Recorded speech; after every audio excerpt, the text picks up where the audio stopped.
We finally meet. I feel like I was saying this to Chrissy and to Sedge. Like, I feel like I know like you and all these people, like you're my friends now. And it's like, I've never actually met these people, Right. but we're friends. We're friends. So Absolutely. I'm very, very excited about this one. Very excited to introduce Tasha Davies. So research policy and innovation director for Keys Health, ADHD 360, an exec ADHD coach, author and editor. Just that. She just does all of that glorious, glorious stuff. So over the last 20 years, Tasha's career really has spanned leadership, transformation, mental health, national quality improvement, and strategic system change across the entire health service, NHS. And today she brings all of that great, rich experience and insight into her research and policy role and her current coaching and publishing work today. So really, obviously, Tasha's rich experience and extensive background really brings that unique, I'd say, perspective to the work that she does. So this conversation, we'll be talking all truths and really try to begin to reframe some of the preconceptions around neurodivergence, specifically for women in business. And I found that when I was, obviously we'll touch on the book in a second, I found that some, or even a lot of what we'll talk about today is, God, I do that, and oh God, that's me, and I do that, and I'm guilty of doing that. So I'm really hoping that this conversation, anyone that's listening, really resonates with it and finds it useful. So, very quickly, this conversation, we will touch on Tasha's own personal journey and learnings along the way. So this is very much, Tasha, from your experience, isn't it? This isn't any sort of clinical background, like any sort of claims in that. This is just very much your lived experience and your own journey, which you're kindly sharing with us today. What I also wanted to do, just spend a couple of moments, is breaking it all down, like really understanding in the most simplistic terms ADHD. We're seeing a lot more of it, hearing a lot more about it, but it's really understanding what it is. What do we mean when we say neurodivergence? And I'm particularly interested in why we're seeing this sudden surge in diagnosis. Is it because the world that we're living in, all of the stimulations that we've got now? Is it because 50, 60 years ago, we didn't have the research that we have today? So I'm just going to just break it down for a couple of moments and have a look at that and pick your brains on that. And also I want to dive into the book, Unstoppable by Design, which Tasha brilliantly co-authored with other contributors. So we'll be talking in and around some of those key insights and themes really covered in the book, particularly looking at ADHD and how it shows up in women in business and what that looks like, what it looks like in motherhood, and the implications of late diagnosis, which I'm sure is very, very common with women, with this whole masking that we do and pretending that we're super women and all of that jazz. With the main aim, as I said, to educate listeners around what I'd say is a heavily complex and nuanced subject, but hopefully deliver it in a way that's super easy to digest and understand. I also believe as well that this week is Neurodiversity Week here in the UK. So I'm like, talk about coincidence. I mean, it was all planned. It was all part of the calendar. But I was looking at it and I was thinking, oh, wow, that's amazing. It's meant to be that, this a worldwide initiative founded in the UK to celebrate and support neurodivergent people. So this is our little way to better understand the complexities, as said, and show our support in a tiny way. So lots to talk about. Thank you so much, Tasha. I really, really appreciate it. I've done enough talking. So let's start. Tell us a little bit about your own personal journey, Tasha. Yeah, so if I mean, obviously you've already mentioned everything that I'm going to cover today is just very much my personal lived experience, but obviously part of my own personal experience is my career journey and kind of how I've got to sort of where I am now. I think it's hopefully just a sort of useful prompt there that it'll be sort of very much my own experience. I mean, obviously, so I'm approaching. I am a mum. I have 2 amazing children, a very lovely husband who is extremely supportive. And I kind of, when I look back on my life, and when you started by introducing me, there's part of me that's like, who's she talking about? Yeah, that's pretty impressive. but there's something for me about, I think my journey to where I am now has been very non-linear. So kind of, if you sort of in retrospect, when you look back, you kind of think, how did I not know that I Yeah. was ADHD? Because it's just been so wiggly. It's no straight line. It's a very, very wiggly, all over the place kind of line. But as you mentioned, I spent 20 years in the NHS in leadership and transformation, improvement. I've worked nationally, I've worked at system level, I've worked on the ground, and very much I kind of fell into the NHS, if I'm honest, at 17, and sort of worked my way up sort of through admin roles, and kind of just sort of kept sort of thinking, oh, I think I can do more. I think I can do more. And sort of being afforded like really amazing opportunities by some incredible people that just sort of saw something in me, believed in me, sort of recognized, I don't know, kind of part of me in themselves, or whatever, but just very much kind of sort of enabled me to sort of develop and progress, and yeah, I'm hugely grateful for that. But at sort of 17, joining the NHS, if I'm honest, it was a part-time role, working in my mum's department, just as a bit of a kind of a lackey, really, just sort of doing filing. Exactly. And at the time, I was doing my A levels. I was also at college 3 nights a week, training to be a beauty and holistic therapist. And then I had a part-time job at the weekend. So Mhm. kind of very, all over the place, and doing like multiple different things, fingers in lots of pies. But it worked. It worked Yeah. for me. It wasn't like, for me, I didn't necessarily want to go to university at that point. So it was just kind of like navigating my way, and sort of, finding out what I enjoyed, what I wanted to do. So I have quite a few like random strings to my bow, but again, I kind of feel like they've all been sort of part of that journey that I've gone on. And then I think, so it was probably, I don't know, like 10 years or 8 years, 9 years into my NHS Mhm. career, I started to move more into kind of line management roles, and managing people, and sort of particularly sort of from almost like a bit of a mentoring type sort of space. So at that point, I started to just kind of do some internal NHS coaching courses, and I found that it brought me so much joy, like being able to help people, but help them in a way that actually, they're doing the things for themselves, they're learning for themselves, they're developing for themselves. And so I then sort of started to look at kind of doing more formalized learning, and I'd had the kids, and it was probably, I don't know, 4 or 5 years ago, I went on a proper kind of master's level coaching course, and that's obviously where I got my exec coach training from. And alongside that, and I'll go back, I'm Yeah. conscious jumping all over the place, but alongside that, I'd experienced, my mum passed away in 2020 from triple negative breast cancer. She was 53, and at the time I was pregnant with my second child, and there was a lot going on. We were in the pandemic. There was just a lot. I just was sort of starting to like struggle a little bit, and not really kind of understanding what was going on. And I mean, if you remember, kind of back in 2020, that was when sort of there was a lot more kind of coming onto social media as well, about sort of people recognizing ADHD, and Mhm. things just started to click for me. And I kind of thought, oh gosh, all these things I've struggled with for so long, actually maybe there is a reason. Maybe it's not just that I'm a bit kind of quirky and I struggle with that, and that's not something I'm good at, or actually that's a strength and it's not theirs. So I kind of started to join a few dots, really, and sort of went and started to explore it with my GP, and kind of they referred me. But as you know, like NHS waiting lists, it took a long time. It took me sort of 2.5 years before I actually Mhm. got to the front of that queue.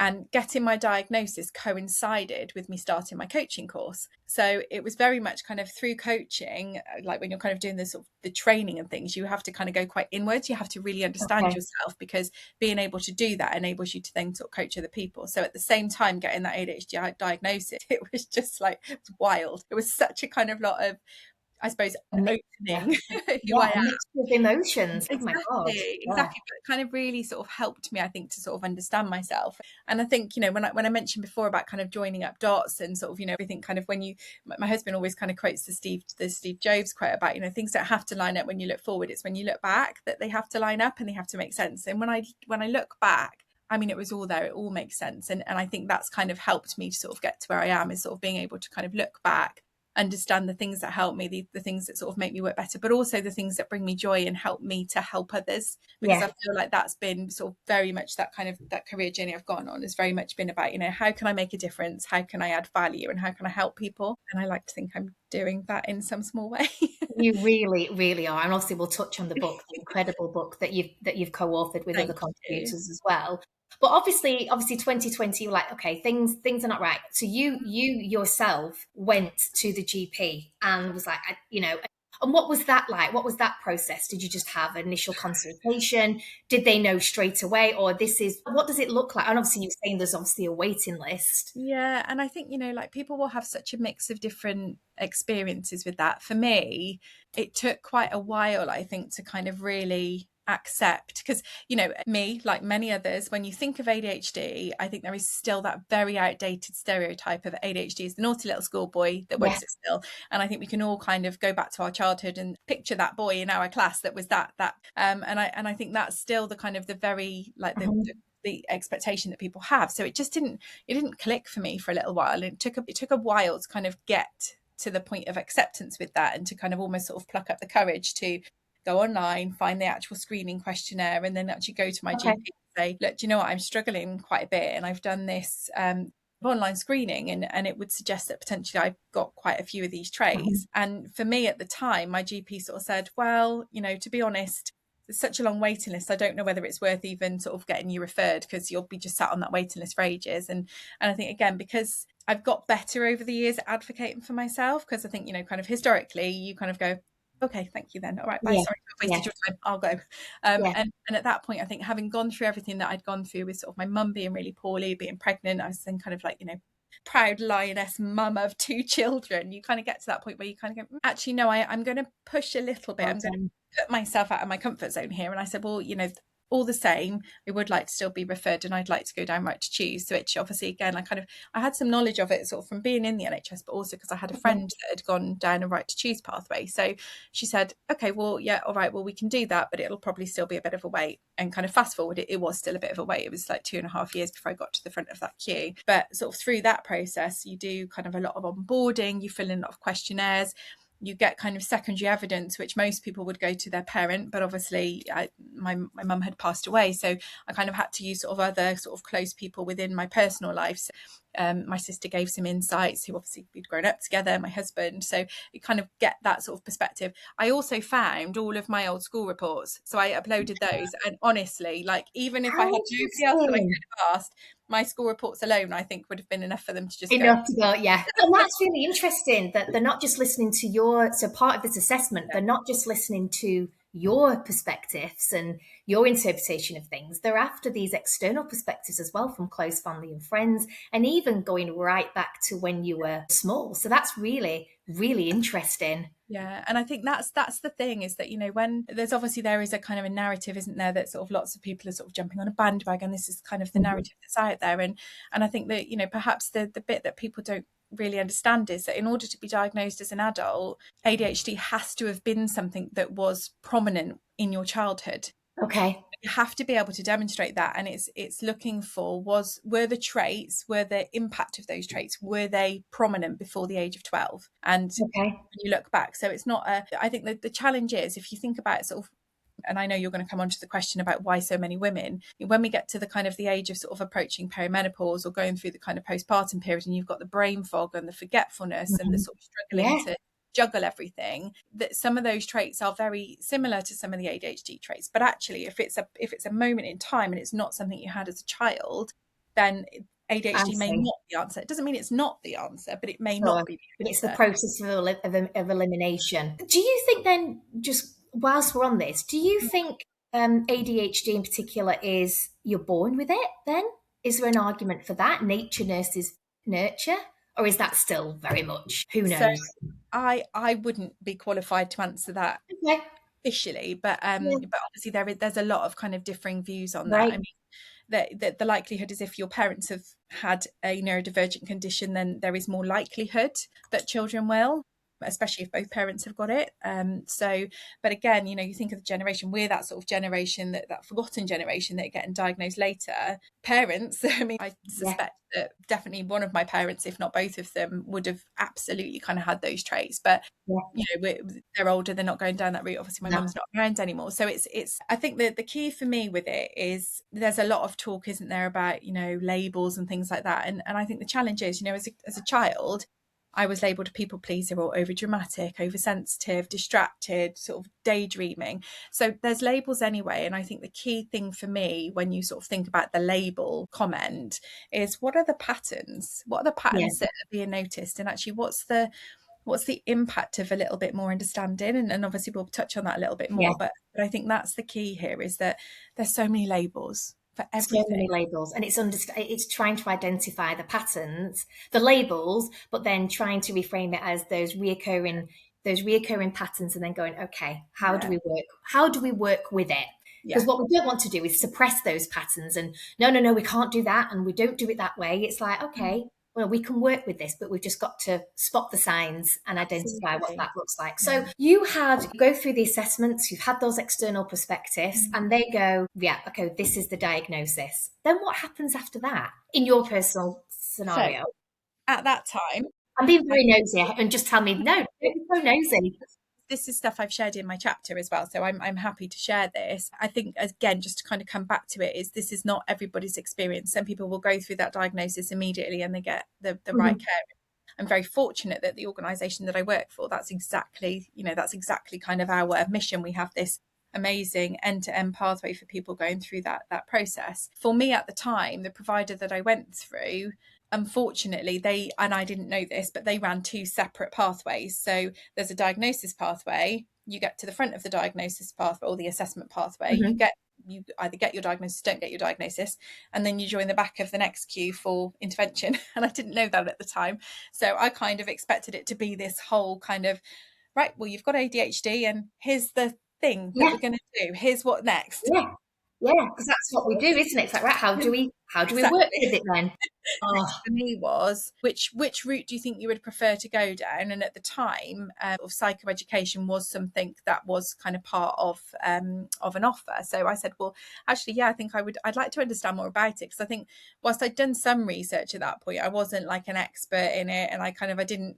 If I'm honest, I spent the whole of that 2.5 years sitting on that waiting list thinking, no, they're going to tell me it's nothing. I definitely don't have ADHD. And actually, there's just a whole load of stuff going on in my brain that's like unexplainable. And it's just it's a quirk, it's a Tasha thing. So you kind of like, it takes a while to get to that point. So I think for me, I hadn't realised that, as I say, I was going to then sort of join the back of that queue. And I'm still on the back of that queue, but have since been re-referred to the organisation I actually work for. And I went through that assessment process and actually the point of being re-diagnosed actually with combined ADHD, because for me, my hyperactivity is not kind of running around in circles or not able to sit still, but hyperactivity is my brain just does not stop talking. Same. It is constant. So that's where my hyperactivity shows up. Okay. So again, it's a labelling thing again.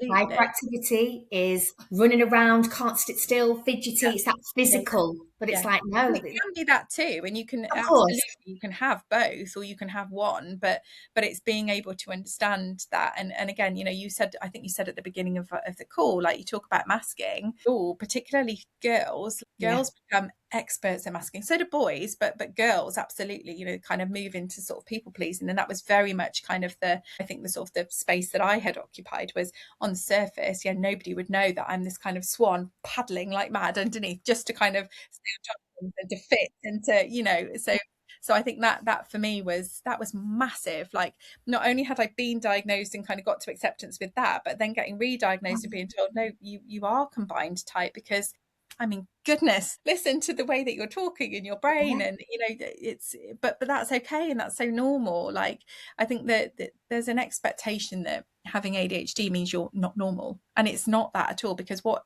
even is normal? All of these things is just about recognizing that actually people's brains work differently. So one of my colleagues, actually, the way that they describe this is, and I'm hoping that you're going to say no to this, because otherwise it might not work, but do you like pineapple on your pizza? Yes, you do. Okay, so say I didn't, or say somebody else didn't. Just because you like it and that person doesn't mean that you're right and they're wrong. It's just different. Like, we've all got kind of preferences, and we're all wired slightly differently. Like, some people like cats, some people like dogs, and that's a kind of very basic, simplistic way of saying it. But the point is that we're all on the surface, just. You don't kind of wear a big sign saying I don't like pineapple on my pizza. It's just a thing, and actually people will have a view on it. People will sort of disagree, and that's okay. It doesn't mean that it's right or wrong. It means you're wired slightly differently. You interpret information slightly differently, or you have a different perspective, and that's absolutely fine. Because listen, how boring would it be if we were all the same? I really have those conversations with my boys. Like, I really advocate being different, lean into being different. Like, that's your superpowers. That's, so then at that point, Tasha, then you go, this is so interesting. And this is where I'm personally passionate and want my personal mission. So at that point, did you then, because obviously now you're coaching in this field, is that where it started going, right, well, from my own personal journey, I'd love to be able to help others as well? Yeah, so I mean, I'd been doing my coaching qualification, which was it was an ILM, so it wasn't neurodivergent coaching, but to sort of explain how I pivoted into the role that I'm doing now. So after 20 years of being in the NHS, around the time I was doing my coaching course, about 9 months later, the organisation I worked for basically kind of put out a consultation that they might be restructuring. It was an organisational restructure, and I kind of thought, well, after 20 years, I should be okay. You've got a Yeah. lot of experience that I bring to the table. Anyway, very long story short, I was made redundant and I Okay. did not see it coming. So at the time that I got made redundant, instantly kind of a big part of ADHD, again, sort of more common in women, but again, broadly, is rejection sensitivity dysphoria. So what that means is that you have a heightened awareness of criticism or perceived criticism. And that can be from other people, but it can also be yourself. So, Yeah. that whole like imposter syndrome or not feeling good enough, like that for somebody with ADHD, that can be their RSD showing up and them sort of almost almost sort of like gaslighting themselves into sort of, I'm not good enough. And you kind of constantly tell yourself that narrative. And so being made redundant, I absolutely kind of went into that, oh my God, it's because I'm not good enough. It's because I don't have value, blah, blah, blah. And at the time, I think my husband was just phenomenal. Like the stuff we've been through, like losing my mum, all sorts of stuff, he has just been that constant, that rock for me. And at the time, because I was being made redundant, he just said to me, well, look, don't just rush and get another job because you think you need to just get another job. Why don't you just try and do coaching? Why don't you give it a go? We've got a little bit of wiggle room, like see what happens. And I never would have been brave enough, like genuinely would not have been brave enough to try, because I had been employed for 20 years. So Safety, for me, comfort zone, salary, like, absolutely. Yeah. And especially being in the NHS it was very safe and stable, and I loved it. And I was so passionate about what I was doing. I loved my job. And I think that made it harder, because if you're not happy in your job and that happens, you obviously disappointed, you go through a process, but on the surface it's kind of a bit like, well, I wasn't happy anyway. I yeah, wasn't not happy. I loved doing right. what I did. So it was very much a case of, right, okay, so I'm about to be made redundant. What can I do? Because there's a lot of people out there coaching, and I thought, well, actually, I think I have a unique perspective to bring. My coaching style is very much in the professional space, so it's professional coaching, not life coaching, because I don't feel qualified at all, and I'm not qualified to be a life coach.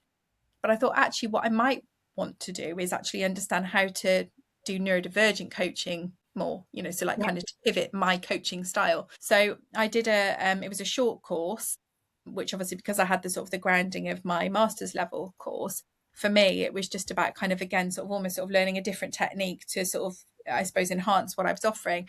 And what became really clear is I learned loads on that was really kind of personally supportive, but I actually also was very aware that I had already kind of adapted my coaching style to be neuro inclusive and neuro friendly, Yeah. because I can't do anything other than that. That's the way Yeah. my brain works. So equally, a lot of the people that I have done coaching with, and not all, but a lot of the people I've done coaching with, I would say probably do sort of fit more into that neurodivergent category, because there's this whole thing about, you'll do a discovery call with your clients. So it's about the fit. So when when you do that and you kind of work it through, actually there have been people that I've done that discovery call with that have sort of said, actually, I'm not sure I want to proceed at this point in time. Or equally, I've kind of thought, I'm not sure I'm going to be able to get the best Yeah. out of this person for what they want. And that's absolutely fine. It's about that chemistry. Yeah. So it was just really interesting that firstly, I had kind of adapted my approach. And secondly, I Yeah. had gravitated towards, and people had gravitated towards Yeah. me, that again, a lot of Mm-hmm. similarities there. So Yeah. it was really quite validating, I think, and reassuring that, yeah, okay, this is the route to go.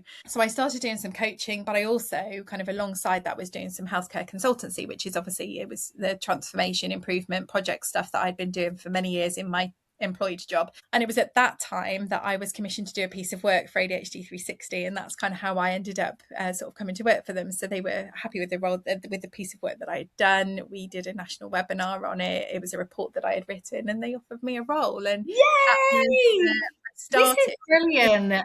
Thank you.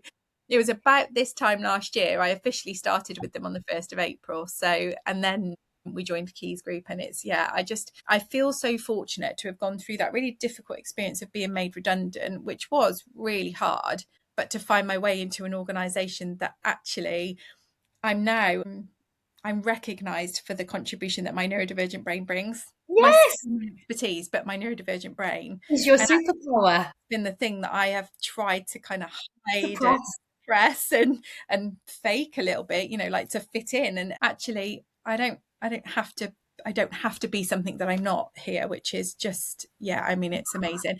And I work with so many incredibly talented neurodivergent individuals. And I think that's, Yes, that like find your tribe thing, when you yeah. do find people that get you, that get how to get the best out of you, and you're able to kind of get the best out of Mhm. your working relationship and things, I think it just makes such a big Yeah, difference. yeah, And equally, not only that, but the work that we're doing for me is deeply personal, deeply professional, professionally. sure.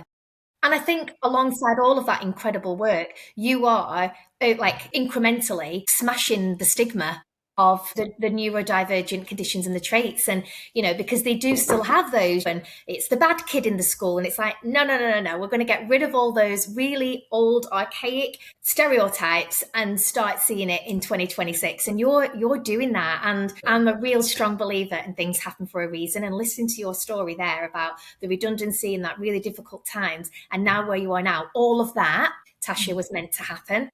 Yeah. I strongly 100% believe you are now where you are meant to be. All of that horrible stuff meant to happen. So yeah, I absolutely love it. And this is again kind of just the sort of the realist in me also feels the need to just also sort of say that when you're in the thick of it, it really doesn't feel like that, and it doesn't feel like you're going to get to that point where it Yeah, kind of just feels like, okay, maybe this was meant to happen for a reason, because it's so hard. And I think it's very easy for me to kind of share the shiny bit, yeah, come out of really difficult times, but when you're in the thick of it, it's really hard. And I think that the one thing that I would say is to anybody, neurodivergent or not, but sort of particularly neurodivergence with the RSD bit, is don't compare yourself to other people, and don't think that you should be at a certain point because somebody else is, because everybody's got their own unique journey, like everybody's got their unique brain, and just you do you. I love Peloton, and one of my favorite instructors in Peloton is Leanne Hainsby. And like, I'm not big into exercise or anything, but that's her motto, is you do you, you against you. And yes, I love that. And when I'm kind of when I'm able to, I really remind myself of that, because I'm not in competition with anybody else. It's just me, and just that's you. it. And I'm enough. Yes, yes, yes, yes. Oh my God, Tasha, there's so much to talk about. Firstly, thank you for sharing that. I really appreciate it. And I hope that by anyone listening to this conversation, they just feel seen a little bit. Like, it's absolutely okay to be you. In fact, the world that we're living in right now, please, we need more of you. Your Yeah, uniqueness, your absolutely. quirkiness, your difference. Please just give it to us. Yeah. All of it, And make it okay for other people to do that as well. I think that's the key, isn't it? Is because I think, we all feel like we should be at a certain point in our lives, or we should have achieved certain things, or we should be smashing this glass ceiling, or that, that wall down to get to where we want to get to. And that, I mean, it's exhausting trying to keep up, isn't it? So I think there is just something about, actually, that the world is hard. You Yeah. don't make life more difficult than you have. Yeah. Yeah. And listening to your story, obviously, we'll get on to, there's so much to talk about, but I'm really resonating with this personally. I'm going through a really difficult time with my own dad at the moment. And I am a strong, you're saying when you're in the thick of it and the trenches and the really, he's very poorly and I know what's going to happen. I just try and think, I'm in the depths of it right now, Yeah. but I know that things will be, whatever that looks like in time, things will be okay. Yeah. And this is meant to happen, and I'm going to be okay, and I'm going to process it and deal with it how I'm meant to deal with it. And I don't want to get upset, but I really resonate with this really much, like a lot, because and this is the whole point of these conversations is being completely authentic and bringing these personal experiences, because I want people to know, life is not roses and unicorns and rainbows. It's really not. It's not designed to be that. So we have these ebbs and flows, and it's how we deal with it, and knowing that other people have gone through it as well. But knowing that in time, and just even listening to you going through that horrific time with your mum and redundancy, even that's given me like, look at her now. Like, I'm a bit behind you, but like, she's doing all right. She's doing great. So I know that everything will be okay. And what that looks like, I don't know. I've just Yeah. got to trust the process. So thank you so, so much for that. Oh, well, and thank you for sharing that, Jo, because Yeah. it's yeah. Hard. But before I get into the book, because there's a couple of key things that I want to jump into. So But before we do that, I really just want to get like simplify it all Mhm. down, because again, we're talking about trying to bring a new light, and this labeling and these stereotypes are trying to get rid of them all. What is ADHD in the most simplest of terms for anyone that's like, yeah, I've heard of that. It's the naughty kid in the school, isn't it? No. So, I mean, it's so attention deficit hyperactivity disorder is obviously the full description. But as I said before, I like to think of it as understanding the patterns that my brain likes, the things that my brain likes. So when we talk about attention deficit, it means it kind of suggests that you're doing something wrong, and actually it's not necessarily a deficit of attention, it's a deficit in the things that people think you should be doing. So I can hyper focus on all the wrong things, not the things Yeah. somebody wants me to do. And if you think about like children, often they're not gonna do what they're told to do. They're gonna do the thing that they want to do because that's more interesting. And I think we can all resonate with that. But when you've got ADHD, it's more kind of ingrained in you that actually you really struggle to do the things that you should be doing. It's a Yeah. struggle to get started. It's a struggle to kind of keep focused on the things that are a little bit more like monotonous, or that you're kind of not sort of naturally going to lean into. And so obviously I've got two small children as well, and I try, and like my husband and I, we sort of try to explain to them so that they can understand it in language that makes sense to Yeah. them. So the way that I like to describe it is like having a bicycle with a Ferrari engine and slightly dodgy brakes. So all the kind of key components are there, but actually your steering might be a bit off because you got this massive like Ferrari engine Big that's going to engine. be going whoosh, let's go. Yeah.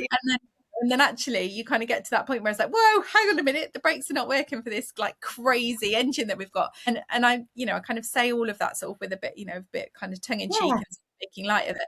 But if you think about the kind of the incredible opportunity that presents, so to have a kind of basic bike with a Ferrari engine, at times that means you're going to win. Yeah. That means that you're going to be all over the place, because it's not necessarily, a bike is not designed to have a Ferrari engine and slightly dodgy brakes, is it? So I think it's that for me is kind of the easiest break it down way to Sure. describe it. It's got Love that. great things about it, but also there's a lot of things that you just need to learn how best to work with your brain. And I Yes. think the other key with it is if I've got ADHD and somebody else has got ADHD, our presentations will be so different. We will Yeah. still be wired so differently, because no two types of person, ADHD, not ADHD, are the same, and exactly the same. What do we mean when we say neurodivergence? Yeah. And then obviously there's neurodivergence and neurotypical. Yeah. So and there's a lot of, I mean, there will be textbook definitions of this, but the way that personally the way I kind of interpret it again, and when sort of, particularly when I'm doing coaching, if people ask me, so neurotypical is somebody with a typically neurologically wired brain. Mhm. That's what you would expect as a typical presentation. Neurodivergent means somebody whose brain is wired slightly different, and that might be that they've got Tourette's, it might be ADHD, it might be dyspraxia, it might be dyslexia, it might be autism. Neurodivergent just means that actually that brain Yeah. wiring is slightly different in whatever way that presents. Neurodiverse means all of those things all mixed up together. So if you sort of think about neurodiversity generally, what we're talking about is actually what are the neurotypes that you kind of see sort of sitting in your team, in your organization, in the school, whatever that is. So neurodiverse is essentially kind of the umbrella term that brings together neurotypical and neurodivergent. I see. And I mentioned it at the beginning of the call. Mm. Again, we are seeing this sudden surge of diagnosis, seeing a lot of children. I know that there's children at my boys' school, a lot of children and adults now, you're saying about being light diagnosed. Why do you think there is the sudden surge, or a lot of people are talking about it now, in your Yeah, I personal mean, opinion? yeah, and I think so. So kind of, I mean, if you look at the evidence, and obviously there's national reports, there's academic reports out there. We've not seen a change in prevalence, so we've not seen a change in the expected number of people that are thought to have that Hmm. neurodivergent condition. But what we have seen is more recognition and I more see. awareness. So what that means is Yeah. more people are going to be like me, like in 2020, when I kind of went, it's Hmm. still not just, I don't know what it is, but there's something, and I think it might be this, so I'm going to go and find out. There's just more awareness, which means that kind of more people coming through. And I think, that if you think about the amount of information out there, what that means is, you mentioned before, you kind of go, well, I do that. And I do that. And so I think there's kind of that bit of like, until it begins to impact to the point that you sort of think, yeah, I Yeah. think I might just need to kind of explore this a little bit more. That, you know, when that happens, actually, because there is so much more information out there, we are more informed Yeah. and more equipped to be able to deal with that. And I think, you know, similarly within schools, the reason that I think probably more children are coming through is again because of that awareness piece, and because it's not that typical historical Mhm. stereotype. It is a broader understanding of what that might look like. Yeah. So yeah, so I think it's more of an awareness than a surge. And I Yeah. think again the data demonstrates that there's not a, you know, it's not more and more Yeah. people diagnosed, but Yeah. it's more See. people from what we would expect to be diagnosed are now coming through. I see. And do you think that awareness is as good as it can be amongst like teachers, for example, and people in business? Or do you think there's still a lot of work to be done there? Obviously, it's happening. You know, our teachers referring children or speaking to parents going, we're noticing these patterns, we've seen it in other children before. But do you think there's a bit of work still to be done there in schools and business? I mean, I think, you know, that there's always, we're never going to be perfect in any shape, system, Mhm. in anything either. So I think, you know, schools and businesses, they have a real tough time like trying to understand it all. And I think that's the key, is about sort of continuing to do that education piece and raise that Mhm. awareness. And you know, like I think it will vary so much between schools, because some schools really get it and they understand it and they Yeah. probably a little bit more set up for it. And a lot of the time I think that can come from sort of lived experience as well. But I think, you know, you think back to sort of like teacher training and things like that, they don't get tons of time on this stuff, because rightly it's about the kind of the academic stuff. And I think times are really difficult, and I think everybody's doing the best job that they can possibly do. And I Yeah. think just the key is just to keep asking for support, to, you know, to sort of keep raising that awareness, to keep doing the Yeah. education piece, and yeah, and advocating. And yeah, I Yeah. think, you know, that for me is really critical. Yeah. You just touching on it whilst we're talking about young children is, do you advocate having those open and honest conversations with your children? Because I'd love to have age appropriately, with Jackson and Jude to, because, Jackson's coming home at like 10 and he's hearing things on from friends or whatever. I mean, we don't have YouTube or anything like that or gaming and whatever. But obviously, friends who go on these online gaming is like, oh, he's got autism. And it's like, okay, let's talk about that then. What do you think that is? Because it's certainly not a bad thing to have. And how I approach it is, isn't it great that everyone is different and how everyone thinks differently? And, because I embrace physical difference in looks as well. Like, haven't they got the coolest hair? Yeah. So, do you advocate for that as well, for having those conversations with children so they don't carry these old, archaic? Yeah, I mean, again, I think it's everybody will have a very personal view on this. And I think Mhm. it's, you know, you as a parent will know your children best, and how best to kind of approach these things with them. As an example, my 5-year-old little girl this week, so I'm sort of sitting here playing with a fidget toy. I mean, how ADHD is that? But so she took a fidget toy in her bag, and Love she that. said, she sort of said, Mummy, can I take it in? And I said, well, let me speak to the teacher. And I did. And they said, oh, that's because, you know, some children need it in the day. And, you know, at the moment, you're not one of those children. And I said, no, but, you know, she might be in the future. I think it's kind of understanding your child and what conversations they want to have, and being led by them as well. But I Yeah. think absolutely supporting that difference is so important. And I think, you know, schools are starting to do a lot more around sort of broader awareness. You know, like the school that my children are at, they do have Mhm. sort of like neurodiversity awareness sessions and things with the children. Brilliant. They also do lots about kind of sort of different religions, and again sort of explaining that, and sort of what, you know, the different beliefs that people may have and things like that. So Nice. again, I think it's is being child led a little bit, because I think, you know, these kids are so much cleverer than I we know. sort of sometimes give them credit for, I and know. they Yeah. know You're themselves. like, where do you know that? And where do But you think yeah, that? absolutely. Yeah. But I mean, but that said, you know, there are one of my colleagues who does some of the sort of education training that we share. Got some amazing videos and things that are available on things like YouTube that are educational, and they are amazing. And like they really help to kind of help Oh, children, brilliant. but also parents or educators Yeah. that are less familiar with it or less experienced in it. It helps them to sort of understand it. And I think it's Brilliant. key with all of this is to ask the questions and to Yeah. not feel stigma around not knowing, Yeah.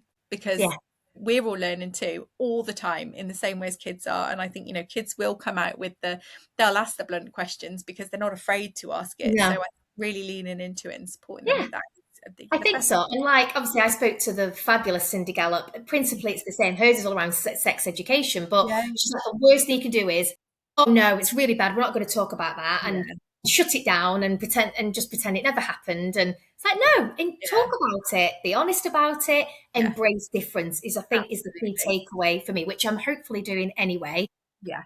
But I think it's just raising the awareness, embracing the difference, and having those conversations. So let me get into the book because I'm so excited, and I think this is where people are really gonna resonate. So obviously, you published, it was last year, wasn't it? Unstoppable by Design was published last year. So I joined the organisation in April, and there was that was one of the first projects. I mean, gosh, if you had have told me this time last year that I would have written a book or co-authored a book, I would have said, yeah, whatever. And here you are.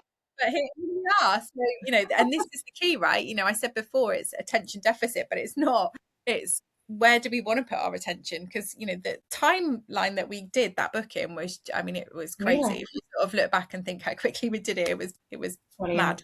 brilliant. So I joined the organisation in April, and it was the first sort of, how would you fancy co-authoring a book? So off we went. We kind of spoke to all the sort of the contributors. There was 4 of us as the co-authors, and what a network of people that we had the opportunity to interview. Incredible. Yeah, And every single person, just so many kind of common themes across the different stories, but also just like you talk about, that kind of unfiltered authenticity. Oh my goodness, people were so generous with the information and the stories that they shared. And I really hope that every single person, they all got to sign their own chapters off and make sure they were happy, but I really amazing. hope that they are proud and feel we did them justice within those stories. But yeah, we released it in, gosh, when did we soft launched it at Ideas Fest, soft launch, and then we Yeah, officially launched it on Amazon in the middle of October.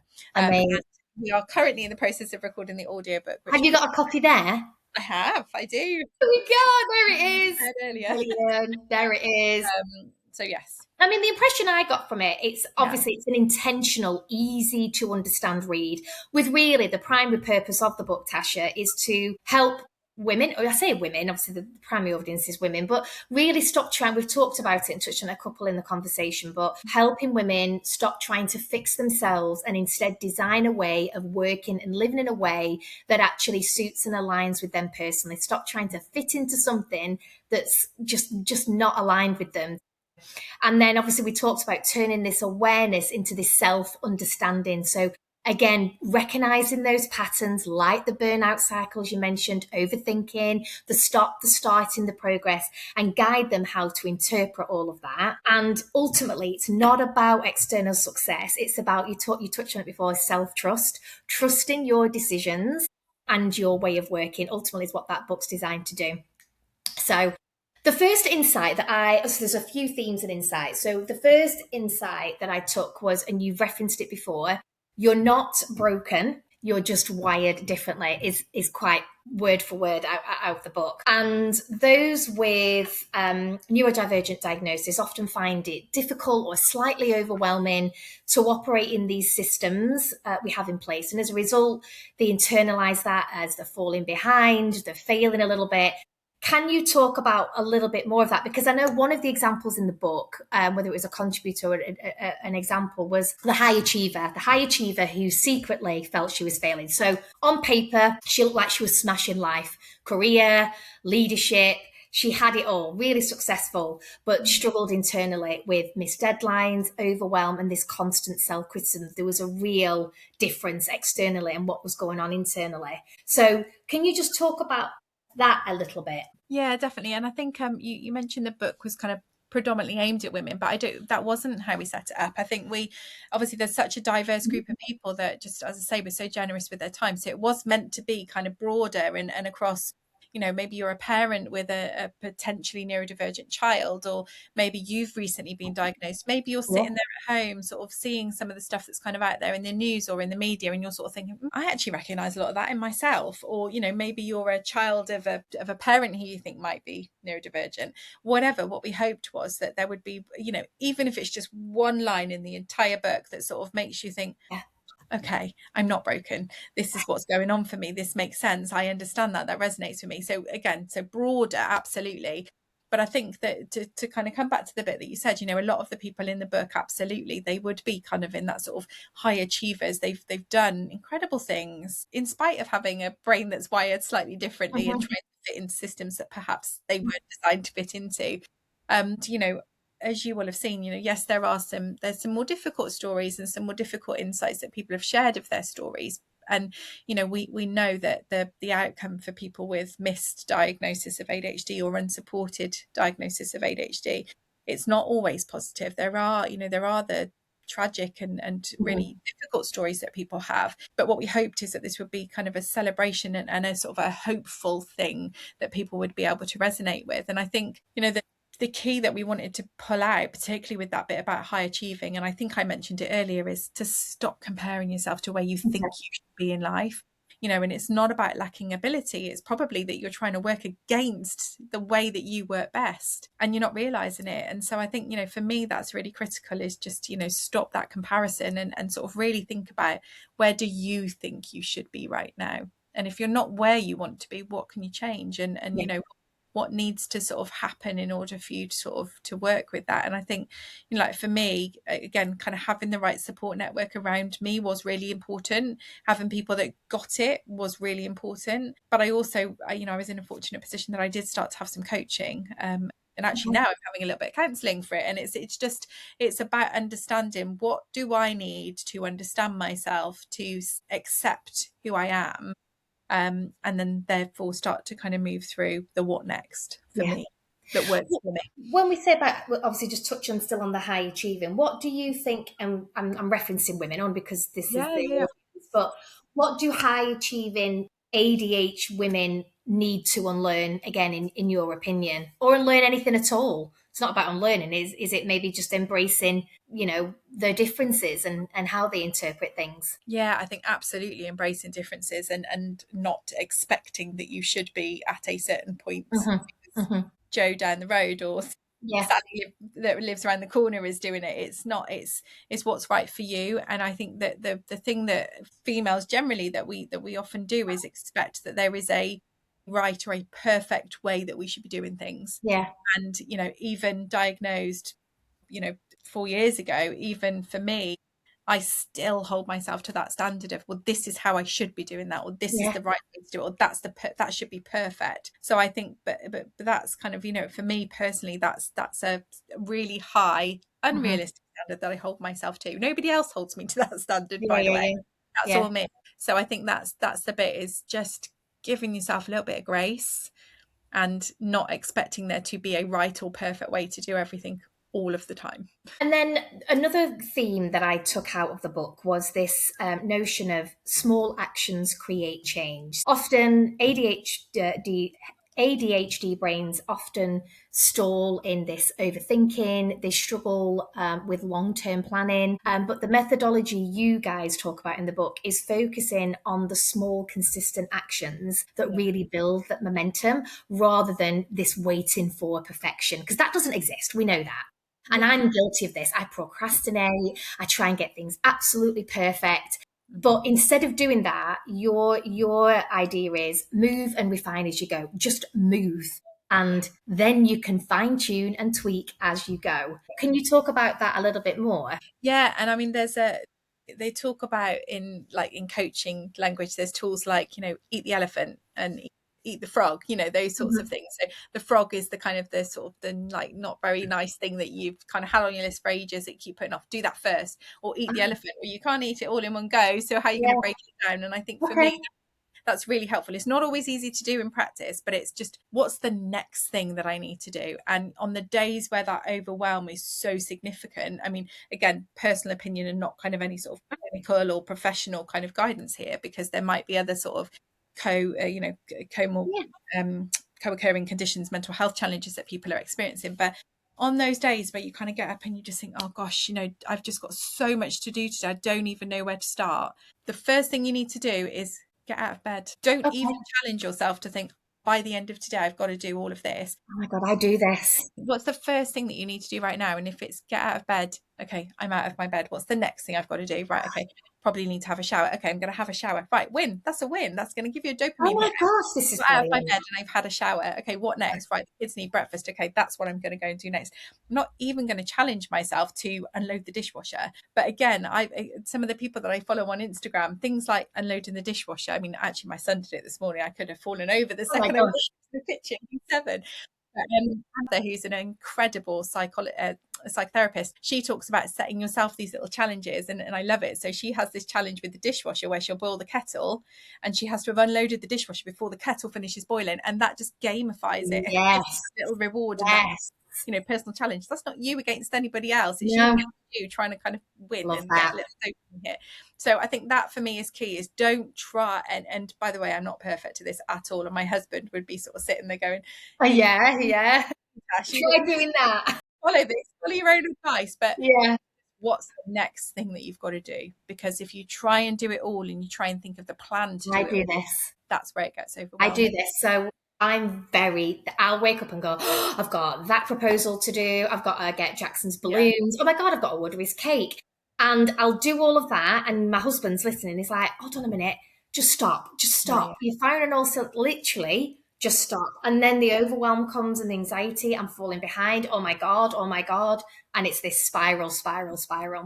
And the thing is you're not going to turn that off. And so again, when I Okay. am coaching people with ADHD, one of the things I say to them is all of that information being held up here is not helpful because you can't even really share the load. So get yourself a blank piece of paper. Like, you don't even have to do anything fancy. There's apps, there's, digital calendars and all sorts of stuff you could do, but just get an old fashioned piece of paper and a pen and a highlighter and empty your brain, write all those things down. And this is not even about being able to tick off your list. It's about writing all those things down and highlight your glass balls. And the glass ball rubber ball analogy is one that, again, for me, I'm very visual and this really resonated. So a rubber ball is something that if you drop it today, it's going to bounce. It's not catastrophic if it doesn't get done. You can let it bounce. It might bounce too many times and become a glass ball. But your glass ball is, if I don't do this today, this is going to have a big impact or a big consequence, or it's going to cause me a big challenge. So, one of the things that, again, as mums, as women, we often put off is, I've had a blood form sitting downstairs for about 6 weeks. I need to go and have my bloods done. And it's sitting there and I keep thinking, I'll do that tomorrow. Yeah. So for me, my glass ball now should be, Tasha, book your bloods, which I'm going to do for Monday. But it's things like that. What are the things that if it doesn't get done today is going to cause a bigger impact versus actually what could bounce to tomorrow? And actually that is probably the most successful tool that almost every single person that I've coached has sort of said, actually that really helped me, because I think often we try and overcomplicate our to-do lists, and that's just a really nice simple way of doing it. You could do it in 2 columns, but a highlighter is much nicer. I'm going to try this, because the issue that I've got with the glass and the rubber theory is everything on that list has the same weight of urgency. Yeah. So what I'd struggle with in the first instance is, well, they're all glass balls, none of rubber. I all need to get it done today, right now, in this moment.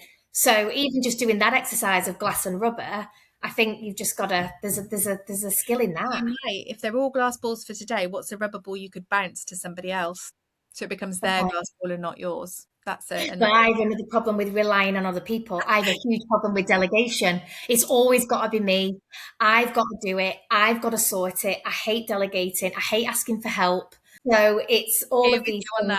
Yeah, it is. I think that's a mum thing as well. Like, I don't need help. I'm not going to ask for help. I'm doing it all. I'm going to do it all. And then you're like lying, like face planted in somewhere on the bed. And you're like, oh my God, I'm failing at everything. But no, I think that's really important. The small wins, instead of waiting for perfect, and going back to the business sense, women might be sitting on an idea or procrastinating or waiting for that perfect moment. That's not going to come. Nothing is ever perfect. No.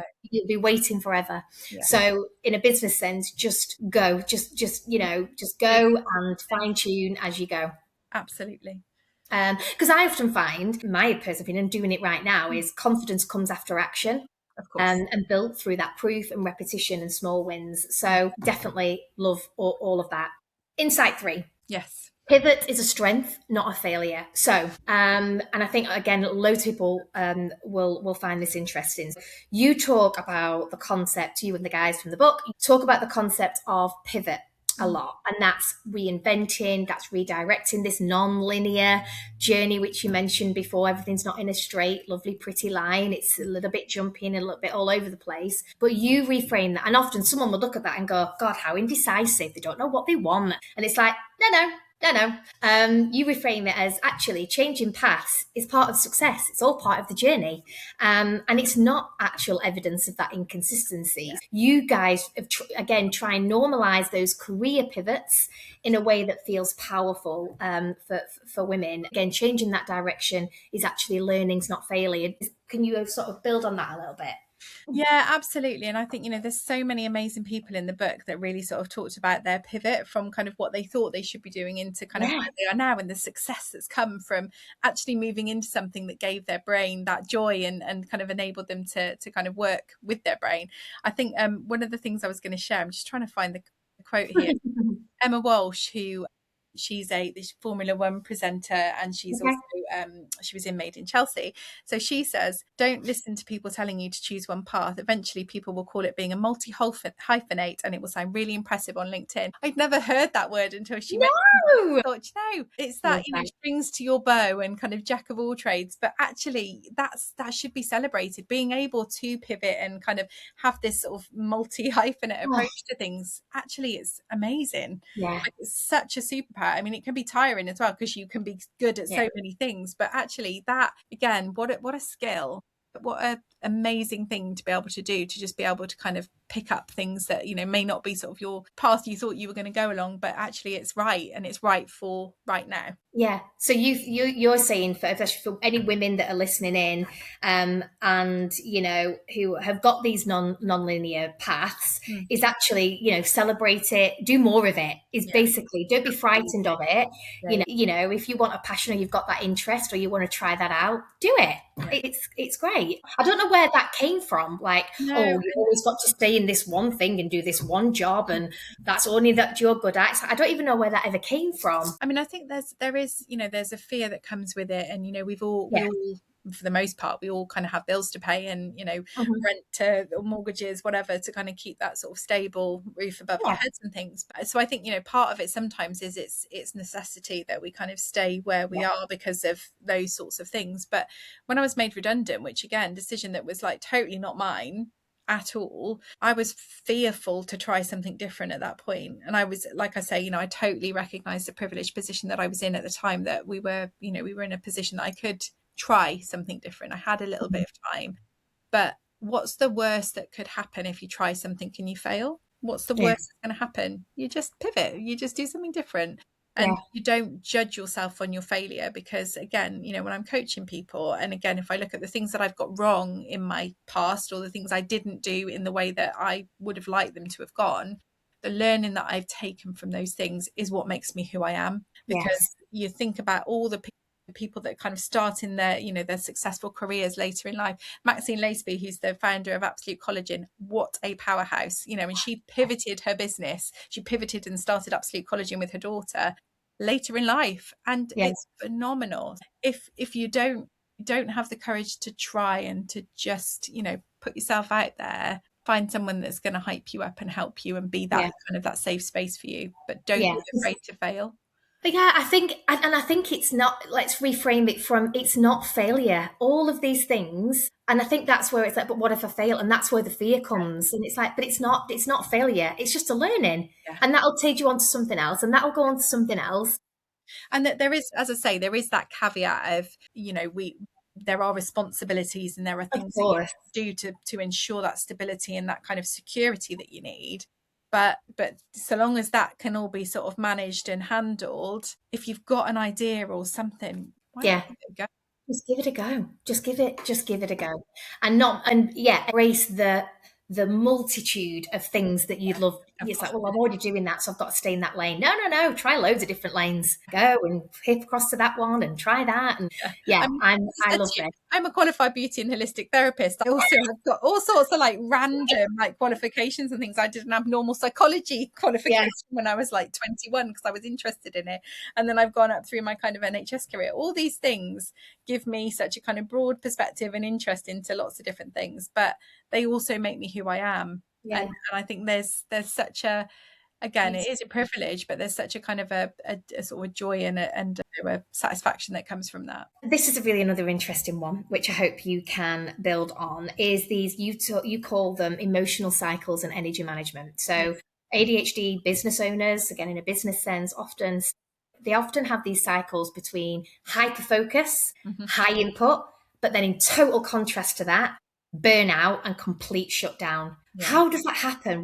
What is that? How does it work? So I think the challenge you've got as well is we're not linear beings, and I think there's something about, again, understanding your rhythm and your natural patterns and trying your hardest to work with them.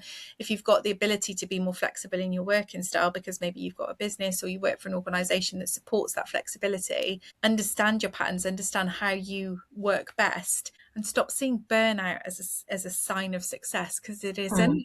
And I think, Okay. that the key with that is identify what will help you and explore it more. Yeah.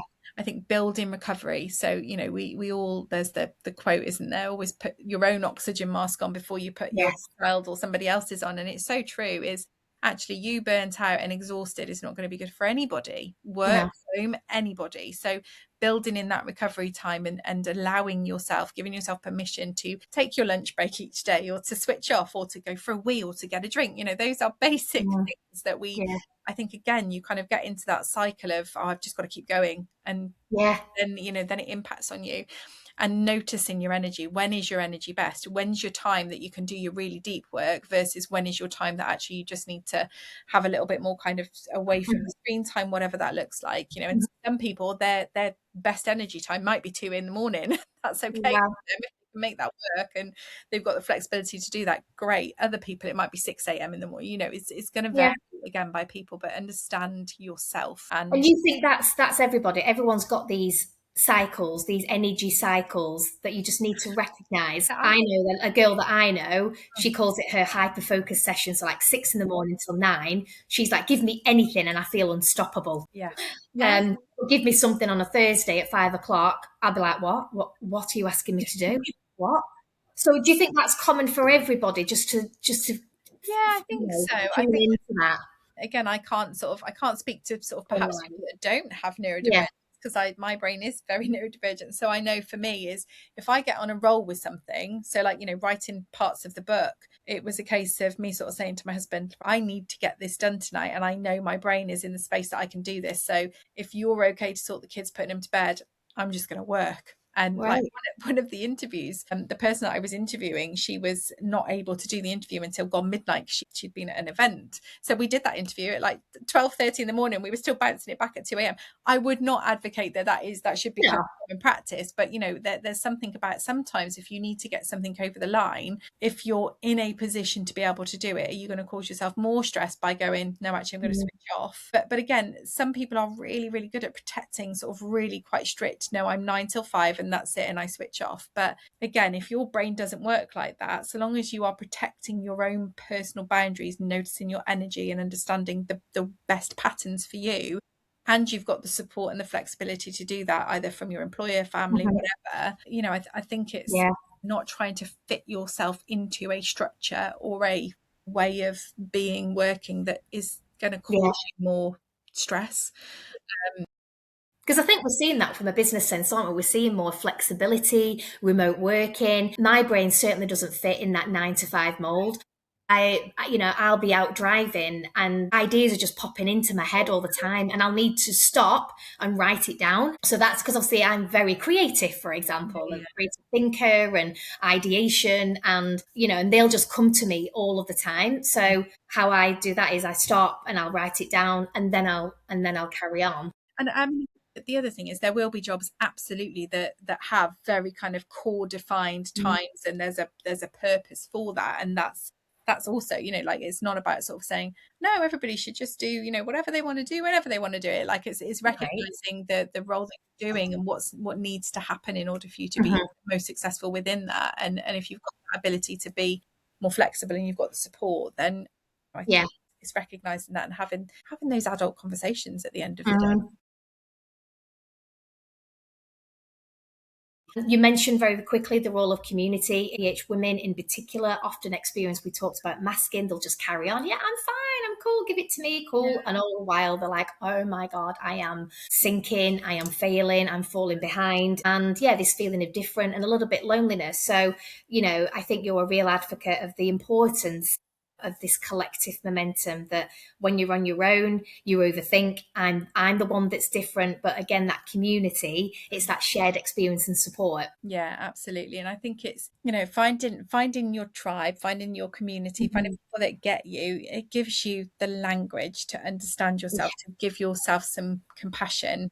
It gives you that validation, but it also gives you that perspective, because if that's your safe space, they'll give you the shizzle and the shiny, not just Yeah.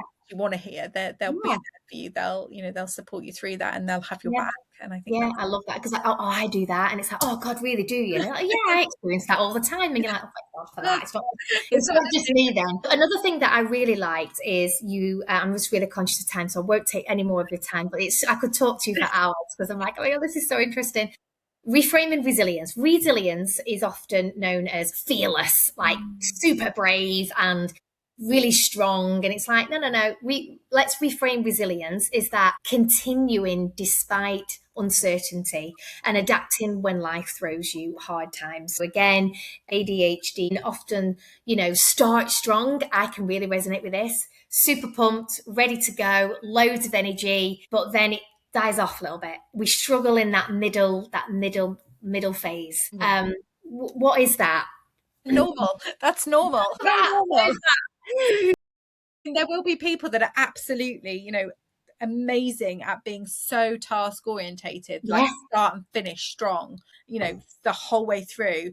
But I think a lot of people, your attention or your energy will sort of, yeah. a little bit in the middle, and like you say, that is common, it's normal. Okay. How do you kind of add in, like, to Mary Poppins now, in every job that must be done there should be an element of fun. It's true. How do you kind of add that to what it is that you're trying to do? And again, like I said before, it's that thing of like gamifying it, like the dishwasher and the kettle. Like, how can you Okay. add some fun to it? And I think Yeah. the key, one of the things that I have found really, really beneficial, both in coaching other people, but also in order to get myself through some of those bits, is like having a bit of an accountability buddy, or like body doubling. What that is, I'm lucky that I work with some amazing people. So when I've got something that's a bit more kind of like gritty that I've just got to get on and do, like I'll kind of tell that person, right, I have to have this done in the next hour. And then I don't want to disappoint that person, because I've told them, I've committed that I'm going to do it. So Mhm. deadlines are good, because it gives you that sort of that time frame to work with. Otherwise, sometimes we will just jump on a call together and we'll work simultaneously apart and we'll be working on different things, but we'll get to the end of that hour, we'll do it in a kind of a sort of a strict cycle, and at the end Mhm. of the hour I'll be like, yes, I've done it. And the fact that we're Brilliant. kind of there together and we've committed to each other, we've kind of shared what that task Okay, is, great. that is Yeah. enough sometimes to kind of give you that push to get over the Push to get over. So the key takeaway there is, in that messy, I'm really struggling to do this right now, yeah, is one, share the load. Like, can you help me? And that's okay to ask for help. Again, I don't do enough of that. Like, I'm really struggling. I can't do this. Can you yeah, help me?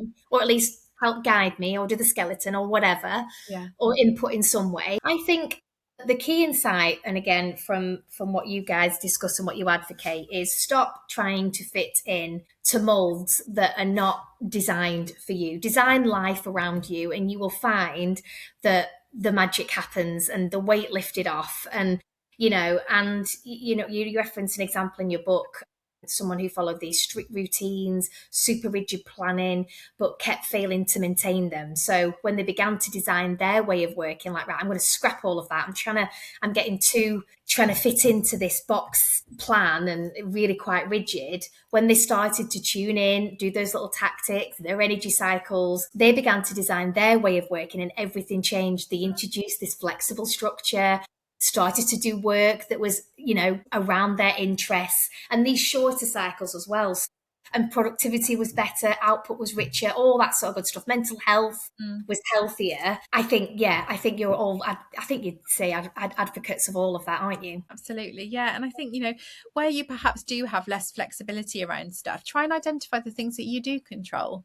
So, if you Okay. do have a job where actually you have to be in an office at a desk 9 till 5, if you sort of find that challenging, what are the things that you can control? Is it a case of you've got a whole load of work to do, but actually you're in control of what order you're going to do that in, what you're going to focus on next? It's again breaking it down so that you feel you've got that control over the elements of things that are going on.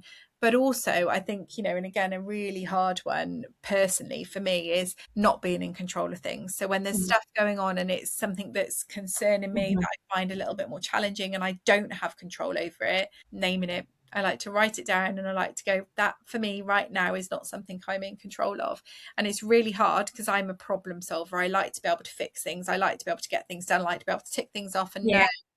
oh, this is a great day. I've ticked all these things off, but there will always be those things that actually it is not your concern. It is not your thing to fix. I think, in my chapter, my husband said that's one of the things that I struggle with the most is, especially when things are really difficult, I want to help, I want to be able to fix. And, sometimes for me that can almost be like come across a bit sort of like interfering, but it comes from a good place. So for me, being aware of what are my problems to solve, what are my things to fix, and what do I just need to name but accept that it's not for me. But how do you cope with that? What's a coping I really struggle. strategy? I Yeah, really struggle. I can't control that. So just I be at peace with it, I guess, or No, and I think, I have got better at sharing that and okay, sharing the things that are worrying me or concerning okay, safely talk.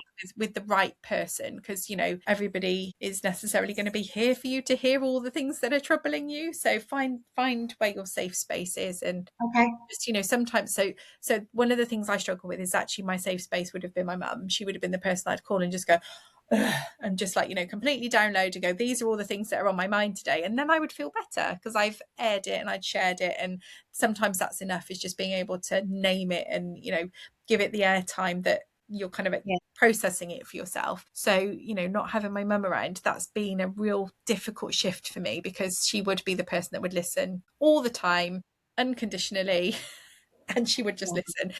I mean, yeah, she was an absolute hero in that. But again, I it's feel, where's your space? Where's your space that you can do that? Who are your people? Who are your yeah, safe tribe that you can just go, oh, do you know what? I've just got such a lot on my plate. Do you mind if I just download a bit here? And then, yeah. and that helps. What's that saying? A problem shared, a problem halved, and all that sort of stuff. And I think talking it through sometimes as well, like, when I do Yeah. sort of sit and talk through some of those things with my husband, he's like, well, why are you worrying about that? Like, that's this or that or whatever, and It's that's, such a man thing to say. Why are you worried about that? They're like, I yeah. wouldn't be worried about that. You're like, yeah, yeah. Why am I worried about that? Absolutely. There's a really great, again, like a little YouTube video, and it's a teacher, and he's got two students either side, and he says to them, puts a ball in the middle of them, and he says, "Tell your colleague, your friend, what color is the ball?" And he says, "It's a black ball," and he goes, "No, it's white." And he goes, "No, it's black. It's definitely black." And you've got kind of this whole sort of theatre of other kids watching them, and essentially the long story short version is he picks up the ball, or he tells them to switch places, and the other one goes, "It's a black ball," and he goes, "It's a white ball." And it's that thing of when you look at it from somebody else's perspective, you might see something different. He holds the ball up Yeah, and it's got a ring around the middle, and one side is painted black and the other side is painted white. But from where you're standing, you can only see your perspective. So I think for me, when you've got those big things going on, you're going to be so sometimes in the thick of it that you can only see your perspective. So working yeah. that through with somebody that's your safe space sometimes can just help you to see it a little bit differently, a little bit I, clearer. I think that's a skill, asking for help or sharing the load or asking for. It's really hard for someone who's not comfortable, myself, doing that. I've got all the answers. I should know all the answers, and it's like, no, no, just we need to flex that muscle of asking, sharing, collaborating, asking for help. But as a parent, so again, if your kids were struggling, you wouldn't expect them to just keep struggling, would you? No, Come and ask no. for help. And I think it's really good role modeling as well. Again, if it's safe to do so, to Oh my ask for gosh, I love that. help thing, isn't it? And Yeah, I do, again, sometimes I kind of think, well, what would I advise my child or my best friend if they came to me with this problem? What would I advise them? And then yeah. it enables you to kind of have that little bit of compassion for yourself. I'm interested. What does it going back to your book being called Unstoppable? What does Unstoppable actually look like, again, in your personal opinion, Tasha, for a woman with ADHD on a messy Tuesday? She is overwhelmed, she's frazzled, she's got the kids sorted, really like deadlines, reports to do. What does Unstoppable actually look like for her on a Tuesday? I think for me, like the point that I said earlier is what's the next thing that I need to do when I've got so much in my head, kind of personally, professionally, all of those things is okay. So what is the next thing that I've got to get done? What are my kind of key? And I totally hear you with the glass balls thing, more often than not, they're all glass balls. So, okay, so what's the most important glass ball I need to focus on right now? What's the thing I've got to get done in the next however long? And it's going to vary, like every day it's going to vary. And I think it's just about allowing yourself permission to continue, and you're not trying to perform, you're not trying to prove something, just allow yourself the ability to do the next thing and just Yeah. keep moving forward, Yeah. and accept that everything doesn't have to be figured out, and that's Right okay. now. And be kind to yourself. I think we're really, really hard on ourselves. And again, that's a woman thing as well. We're our Absolutely. biggest critique. We're hard on ourselves. We put all that pressure. Just be a little bit kinder Yeah. to yourself. And I probably know the answer to this, but where do you see ADHD? Well, do you see ADHD as a business advantage rather than a weakness? And I think I know the answer to that. Everything that we've talked about, I think you can absolutely use it as your unique advantage, your skill set, your approach, everything. Yeah, and I think there is a reason that there's a high proportion of entrepreneurs are neurodivergent, because you have the ideas and you give it a go, and if that's kind of the world that you live in and you operate in, you're not afraid to just give it a go, and if it doesn't work, that's fine, I'm going to move on to the next thing. So I think it gives you that ability to be creative, and this is not to say that people that don't have ADHD or other neurodivergent types can't be these things as well, but I think for me these would be the strengths that I think are because of the way my personal brain is wired. And again, it'll vary person to person. But for me, I think it enables me to be creative. It enables me, when I allow myself, it enables me to be fun, and Yes. to kind of be like, to kind of experience that kind of joy and that sort of like childlike happiness stuff with my kids and my family and my friends. I think it enables me to solve problems in a creative way. I will constantly think of 100 different ideas to try and solve that problem, because for me, I want to be able to fix things. I Love want to that. solve those problems. I think it's what gives me energy. It's also what takes my energy, because I will focus so heavily on things that bring me that joy, or that kind of need me to problem solve and things. So it gives me energy, but I need to be aware of the things that drain my energy. It's a theory, or a kind of an anecdote about spoons. It's spoon theory. And so if you think of like your day, you start with 10 spoons. Some days the kids are going to be really, really difficult to get to school, to get them to get their shoes on, to eat their breakfast, and they're going to have used 7 of your spoons. So you're starting your day with 3 straight away. That's all you've got left for the whole day. Some days it's going to be perfect. It's not going to drain you, and it's going to take a spoon. You've got 9 spoons left for the day. So I think it's about recognizing what's your energy levels through that day, and not expecting that actually, if you were on fire yesterday and you smashed all your things that you needed to do, tomorrow that might Yeah. not be the case, and that's okay. Yeah. That's really important. And then I think the other thing is that ability to just see things differently. And it's not about being right or wrong, it's about seeing things differently. I And love like that. you said right at the start, if we all thought the same and we all did things the same, wouldn't the world be a boring place? And it would. So be okay with the fact that you might see things differently, and you might see solutions to problems that other people can't see. And that's such a skill. But I think key to all of this is it is that Ferrari engine that we've got, and we just need to learn how to use it. Yeah, I love it. And what is it, your personal mission or the future? What would you love to see happen in this space, Tasha? I think more understanding and less judgment, less Okay. negative narrative, because it's hard, like every time there's sort of kind of more sort of things coming out about it, again, the RSD kicks in, and you kind of, you do sort of feel like, oh, again, and Mm. it's tiring, and it's hard, and you do take it personally, and especially kind of when it's something you're really passionate about, or you think you've got children with it, or it's how do we make the world more accepting for everybody? Yeah, and And you're doing an incredible job. You know, writing the book and raising awareness and eradicating some of those traditional stereotypes. So obviously that takes time, but you're doing an incredible job. Tasha, I could talk to you for hours. I know we've gone way over. Thank you so much. Keep doing what you're doing. It's amazing. We need more of it. You've certainly enlightened me. Yeah, I'm off to do my glass and rubber ball list right now. Thank you so much. So lovely to see you. Take care. Thank you. Thanks, Jo. Bye, Tash. Bye-bye. Bye.